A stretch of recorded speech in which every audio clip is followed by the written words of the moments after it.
no es para menos porque realmente fue un caso que acaparó la atención por lo delicada de la situación. Un docente de un jardín de infantes, el Cefrinó Namuncurá, denunciado por supuestos abusos de varias nenas de 5 años, si mal no recuerdo. Un docente que estuvo en prisión, un docente que fue absuelto por un tribunal. Varios jueces, integrantes del tribunal, dijeron este hombre es inocente. Y tiempo después nos enteramos, en realidad ayer se conoció la noticia de que otro tribunal de alzada, el que revisó la sentencia anterior, dijo no es inocente, es culpable, es culpable. Bueno, desde un primer momento hubo algunos fiscales que siguieron el caso, pero siempre estuvieron acompañados por el fiscal regional, Jorge Necier, incluso presencialmente en las audiencias. Le quiero agradecer al doctor Necier, lo tenemos en línea. Doctor, ¿cómo le va? A ver si nos está escuchando. Hola. Ahí está, ahora lo escuchamos bien. Hola. ¿Cómo le va? Sí, Buen ¿qué día. tal? ¿Cómo anda? Gracias. Muy buenos días para ustedes. Bueno, yo le voy a hacer preguntas de sentido común de alguien que no forma parte de la justicia, que no es abogado, que no es juez, que no es fiscal. Y la pregunta de sentido común es, ¿qué pasó? Porque, ¿cómo es posible que, entiendo que 3 jueces en un primer momento dijeran, con estos datos concluimos que este hombre es inocente, y otros 3 jueces dijeran, con estos mismos datos concluimos que este hombre es culpable? ¿Qué cambió? Bueno, nosotros desde ayer hemos llevado a cabo un análisis de la resolución de Cámara, donde entendemos que precisamente el tribunal da una adecuada respuesta a esos aspectos. Lo que veíamos como algunas inconsistencias en cuanto a la argumentación, al razonamiento del tribunal de juicio, y eso, bueno, motivó un trabajo bastante exhaustivo por parte de los fiscales. Quiero destacar fundamentalmente los fiscales que llevaron adelante el juicio y que además luego realizaron la apelación, los fiscales Jorgelina Moser Ferro y Matías Broggi, conjuntamente con personal y funcionarios del Ministerio Público y de esta Fiscalía Regional, bueno, se abocaron inmediatamente al análisis del fallo de primera instancia y a sus argumentaciones para confeccionar lo que fue el escrito de apelación, luego plasmado en una audiencia que se desarrolló hace aproximadamente un mes. Y el tribunal hizo lugar a estos planteos fundamentalmente yo destacaría 3 o 4 aspectos muy críticos de parte del Tribunal de Cámara hacia la resolución y hacia la sentencia. Y fundamentalmente tiene que ver con el análisis que realizó el Tribunal de Juicio del discurso, del relato de las niñas víctimas de este hecho. Entendimos en su momento que prácticamente se lo había desconocido al relato, y el Tribunal ahora de Cámara revierte precisamente esa opción que tomó el Tribunal de Juicio, fundamentalmente descalificando y desacreditando el método utilizado por el Tribunal de Juicio para valorar lo que sería la credibilidad del testimonio de las niñas a través de un método de psicología experimental que no está predispuesto de ninguna manera para una práctica forense, sino que refiere a otra rama del saber científico como la psicología, y que tampoco en ese caso el método seguido tenga ningún tipo de validación científica o en la experiencia. Concretamente, para poder arribar a la conclusión que arribó el tribunal de que el discurso de las niñas y su relato había sido inoculado o inculcado a través de otras personas mayores de edad que habían actuado al respecto. Perdón, ¿no? Lo interrumpo porque es mucha información. Entonces, Sí. Los primeros jueces dijeron, a estas nenas las convencieron, le llenaron la cabeza, las manipularon y terminaron diciendo esto. El segundo tribunal dice, no, ese primer tribunal no creyó en las nenas y las nenas decían la verdad. Ahora, ¿qué cambió en el medio para que 3 jueces digan lo de las nenas es válido y 3 jueces digan lo de las nenas es inválido? ¿Cuál es la diferencia? Sí, cambiar no cambia nada en cuanto a lo que es la evidencia o la prueba que se presentó en el debate. Lo que sí cambia es el abordaje o el análisis que se realiza por parte de un tribunal y del otro. En primer lugar, como decía, el primer tribunal utiliza un método interpretativo ajeno a la ciencia jurídica, y que Tribunal Superior lo descalifica. Y fundamentalmente otro Perdón, aspecto, ¿cuál es el método? sí, ¿Cuál sería el método? es un método científico que tiene un nombre, una sigla que se llama SBA, que es un sistema a través de 4 o 5 etapas, Ajá. donde desde la psicología, por supuesto, se lleva a una serie de preguntas que supuestamente permiten orientar a un entrevistador respecto de si la persona entrevistada está diciendo o no la verdad. Es decir, entonces el primer tribunal dice, utilizamos este método, el segundo tribunal dice, ese método no debió ser utilizado. Sí, es lo que además se planteó justamente en el recurso de apelación con un trabajo muy exhaustivo por parte de los fiscales, haciendo referencia a que no es un método propio de la ciencia jurídica y que aún en la ciencia de la psicología está cuestionado en cuanto a la efectividad de sus resultados. Y fundamentalmente el tribunal también tuvo en cuenta un par de aspectos, es decir, su conclusión termina siendo que no se probó la supuesta inoculación o sugestión o histeria colectiva, que la sentencia comienza a insinuar hasta transformarla precisamente en el principal argumento para desarrollar el análisis de las declaraciones de las niñas, incluso también de los familiares y también hasta de los profesionales que intervinieron. Y en ese sentido, el tribunal da por sentado que tiene 5 niñas que relatan haber sido objeto de abusos por parte de un docente en el ámbito escolar. Fundamentalmente hay algo que también el tribunal aborda y que la sentencia de primera instancia había insistido en ese aspecto y que tiene que ver con también desacreditar o descalificar la conducta de una madre, que es la que en primer lugar lleva a su niña ante los primeros signos que advertía al respecto, a un hospital, a un centro de salud, etcétera, y el tribunal precisamente tomó eso como una insistencia o inoculación de un relato, como que era una idea de la madre que la traslada a la niña, y precisamente la Cámara echa por tierra con eso. Ahora, cuando la traslada a la niña al hospital, porque uno puede suponer un montón de cosas, lo que importa son los hechos. Los médicos dicen, sí, esta nena fue abusada, o los abusos por los cuales fue denunciado Trigatti, no dejaban rastros. No, justamente hubo, en algunos de los casos, hubo una corroboración del relato de las niñas, o incluso una corroboración de la situación descrita a través de exámenes médicos que advirtieron la existencia de determinadas lesiones compatibles con abuso sexual. O sea, exactamente esto existió y fundamentalmente tiene que ver no solo con un examen clínico, médico, físico de las niñas, sino con cómo fueron relatando en cada una de esas oportunidades y fueron avanzando en un relato que el tribunal hoy da como razonable. Y fundamentalmente, como decía, esta descalificación de la madre, el tribunal de alzada lo revierte sosteniendo que precisamente la madre actuó como cualquier madre preocupada, haciendo lo que podía en ese momento y tratando de que su hija tuviera la atención y la contención adecuada. Cosa que nos preocupó precisamente del fallo de primera instancia porque prácticamente la dejaba como la generadora de un discurso que luego se trasladó a toda una escuela. Y el tribunal también hace hincapié en eso, en el sentido de que el Tribunal de Cámara sostiene que le llama la atención que el Tribunal de Primera Instancia haya manipulado, eso utiliza ese término, la declaración de docentes cuando coloca en su testimonio cosas que no han dicho, ni han dicho nunca, ni narrado cuestiones de una gravedad como que, por ejemplo, la madre de una de las niñas había exhibido imágenes íntimas de la hija, lo cual el tribunal confirma que nunca fue dicho en el ámbito del debate.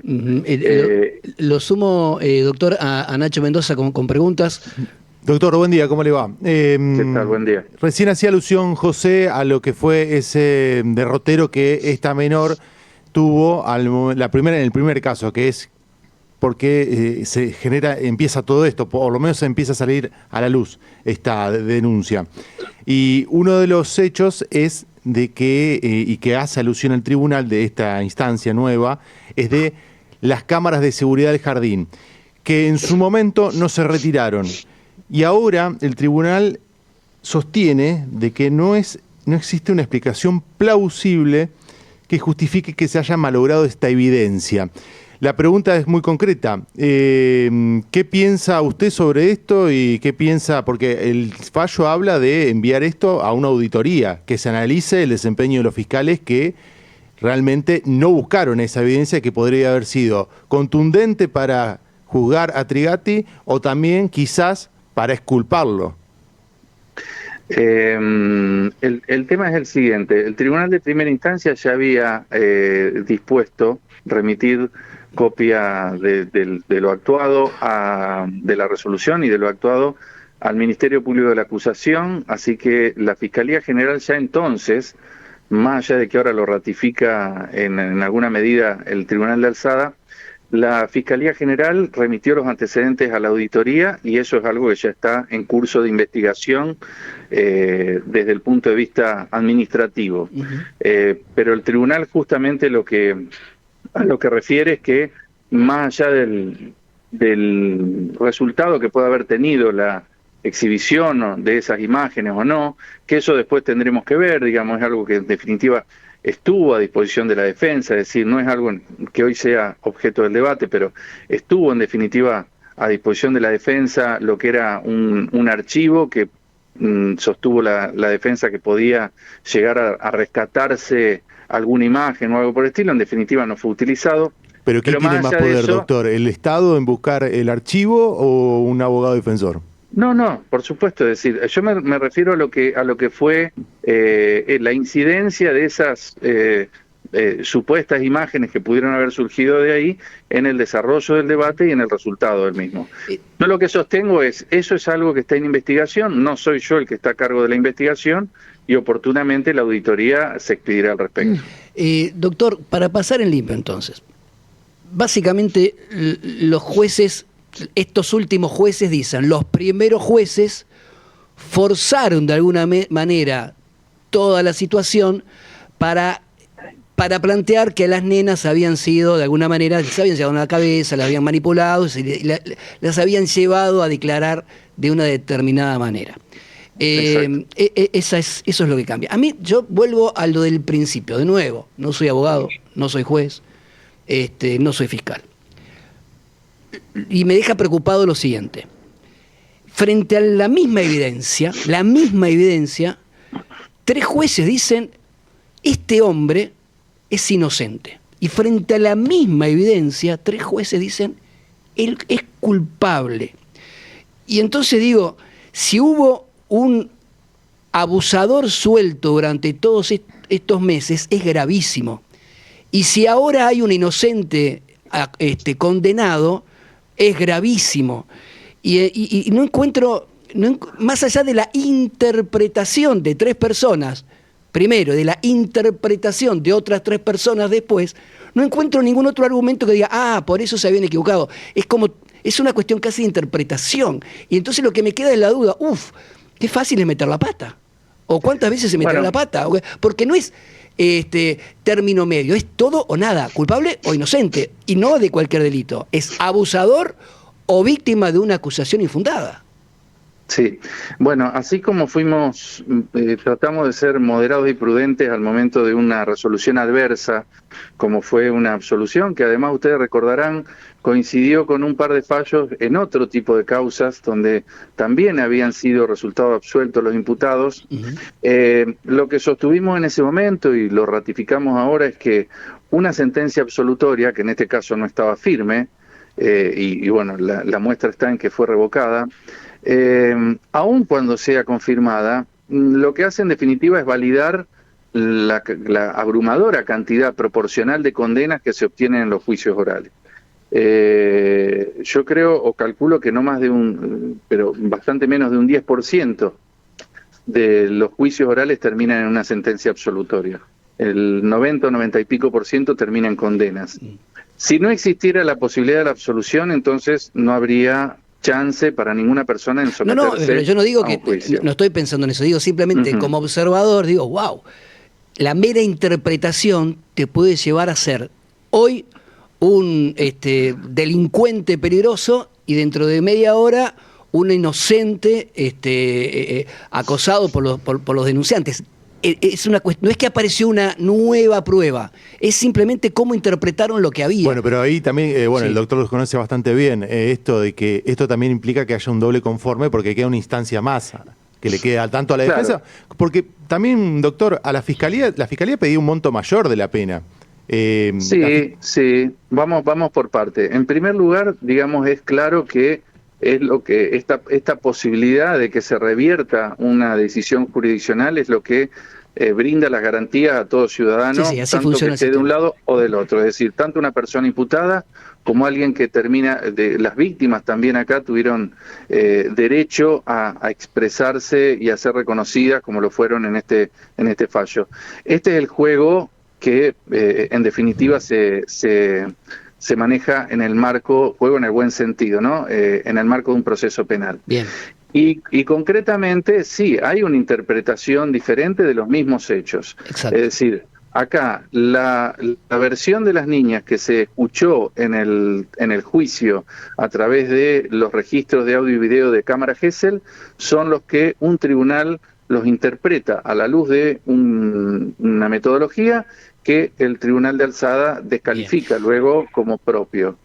Y precisamente, bueno, es lo que permite en estos casos revisar una decisión judicial y modificarla. Como decía Ignacio correctamente, toda persona imputada y que termina siendo condenada por un hecho delictivo tiene derecho a una opción de impugnación, es decir, a una posibilidad de apelación. Ahora existe En una este nueva caso, posibilidad.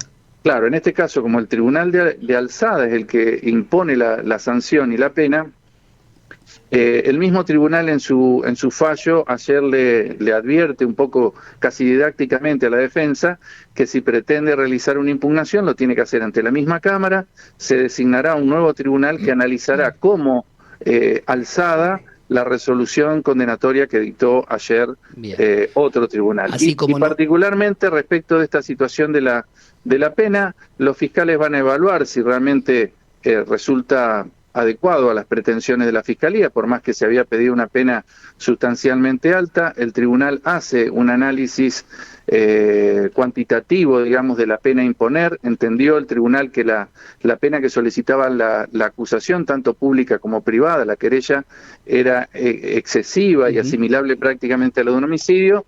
Y bueno, nosotros veremos si sostenemos o no.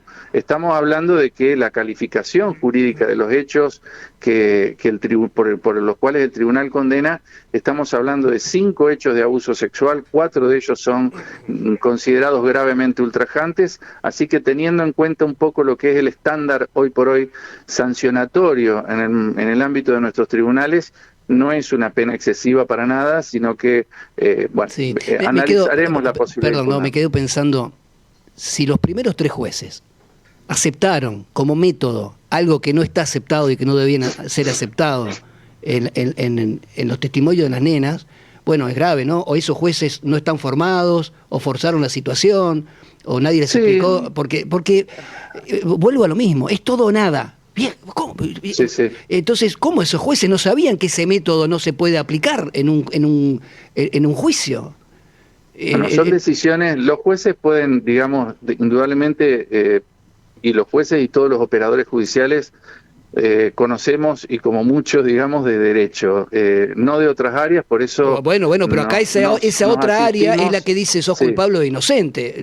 No es poca cosa, es todo o nada. Por eso nos asistimos, solemos asistirnos todas las partes y también los jueces a través de otro tipo de expertos o de peritos que tienen una expertise en determinadas materias. El tribunal, entiendo que en ese sentido es claro, que cuestiona y critica una resolución como pieza jurídica, como una obra intelectual, y no está cuestionando a los jueces. Nosotros creemos que no es viable ni necesario personalizar, porque indudablemente, bueno, hay un error de razonamiento que nosotros lo pusimos en debate, y que un tribunal hizo lugar a ese análisis. Queda claro. Pero bueno. Sé que está Sí. con los tiempos agotados. Una preguntita Sí, más y es lo liberamos. importante la pregunta Sí. que le voy a hacer, Necier. Buen día, ¿cómo le va? Buen día. Fabiana lo saluda. Teniendo en cuenta que hay antecedentes como el caso de una alumna del Sara Faisal, donde el acusado por mucho tiempo fue un docente sobre abuso y en definitiva cuando se hace el ADN termina siendo el victimario del círculo íntimo, un familiar directo en este caso de la víctima. ¿Se tuvo en algún momento en instancia del juicio? Yo la verdad que no lo recuerdo, me parece que esto no ocurrió. La posibilidad de investigar a las familias de las presuntas víctimas. Bueno, justamente el Tribunal de Alzada es crítico en ese aspecto también, en un tramo de la resolución de Cámara, respecto de un análisis que llevó a cabo el Tribunal de Primera Instancia, señalando que y no quiero entrar en detalles precisamente porque el propio tribunal lo pone en ese estado, ¿no? Pero en detalles en cuanto a la posibilidad de identificación de las personas. Pero el Tribunal de Primera Instancia consideró, por ejemplo, que el hecho de que una de las madres habría sido víctima de una situación de abuso en su infancia o juventud, podría haber motivado esta intención de inocular o generar un discurso que quería escuchar en su hija. Es decir, en ese sentido el Tribunal de Alzada es muy crítico y fundamentalmente con los profesionales que sin requerimiento alguno y y violando prácticamente el secreto profesional avanzaron respecto de cuestiones vinculadas no a los niños sino a la madre de uno de los niños. Sí. De todos modos, no hubo nunca en el marco de la investigación ni tampoco en el marco del debate ningún tipo de elemento que permitiera suponer que habían existido situaciones de abuso en el ámbito intrafamiliar. Además, si lo hubiera habido, caso, ¿no? si lo hubiera habido, obviamente se lo hubiera investigado. Es muy subjetivo igual, Necier, lo que me está diciendo. Porque, digamos, todos sabemos que los abusos intrafamiliares no hay prácticamente pruebas en este aspecto. O sea, no sé cuál cuál es la evidencia de que Claramente, día a día se llevan a los tribunales casos donde resultan condenadas personas. En la mayoría de los casos son abusos intrafamiliares. Sí, el 90% la gran mayoría, sí, yo creería que sí.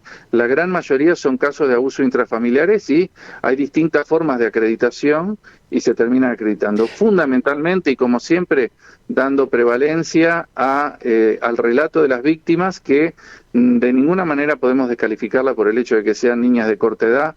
Acá el tribunal fue muy claro y muy concreto, el Tribunal de Alzada, en validar el discurso de víctimas múltiplemente vulnerables, porque se trata de niñas que provienen de familias humildes, son mujeres, son menores de edad y además han sido víctimas de una situación de abuso y además de una situación de abuso en el marco de una relación de autoridad como es la que tiene un docente respecto de un alumno. Entonces, sí. No, lo estaba simplemente cierre la idea y ya yo estoy preocupado porque sé que me pidió que cuanto antes ser liberado porque tiene otro compromiso.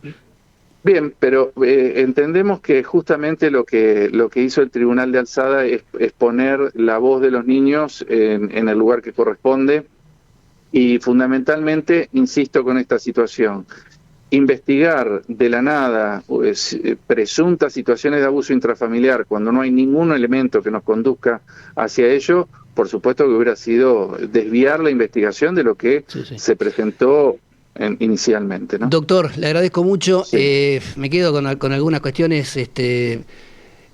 Desde afuera todos tendemos a condenar, a exculpar, a llegar a conclusiones rápidas, bueno, malo, lindo, feo, lo que implica, lo dedicado, todo lo que implica un proceso penal, más allá de las creencias que uno puede tener, lo importante es que los delitos sean probados, y también toda esta explicación nos sirve para entender de alguna manera todo lo que implica un proceso judicial. Bueno, así como en algún momento dijimos fue exculpado, pero van a apelar los fiscales y veremos qué pasa. Ahora decimos fue condenado, pero va a apelar la defensa y veremos qué pasa. Abrazo grande. Es probable. Sí. Es Gracias. probable. Muchas gracias a ustedes. Muchas gracias y tengan buenos días. Igualmente. Bueno, Jorge Necier es el fiscal regional. Y yo insisto, tercera vez que voy a decir lo mismo, como alguien que no forma parte de la justicia, a uno no deja de sorprenderle que una persona pueda pasar de ser culpable, inocente, culpable, inocente, frente a los mismos elementos que son evaluados de una manera distinta. Pero así funciona el sistema, ¿no? El tema es si quedó claro a los que escucharon la nota por qué el cambio. Sí, o no, lo que no importa, pero los tres por jueces eso, o sea, dicen... ¿queda claro por qué se cambió?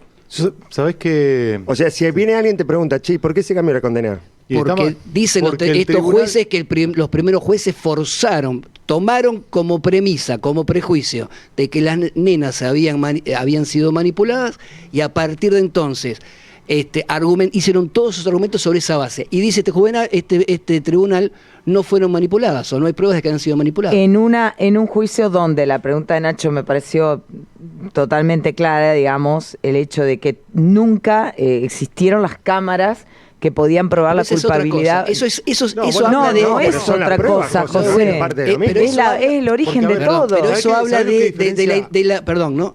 De lo mal que suelen trabajar los agentes de había que tener esas imágenes. Ahí va mi pregunta. ¿Alguien se puede quedar tranquilo con lo que pasó antes y lo que decidió ahora? Nadie. Bueno, entonces... Ojalá hubiera... ¿Sabés lo que diferencia ahí el va mi caso pregunta. Trigate de cualquier caso de abuso sexual? Es que se da en un contexto de... privado. un contexto de una clase de educación física. Porque, a ver, ¿qué dice la fiscalía?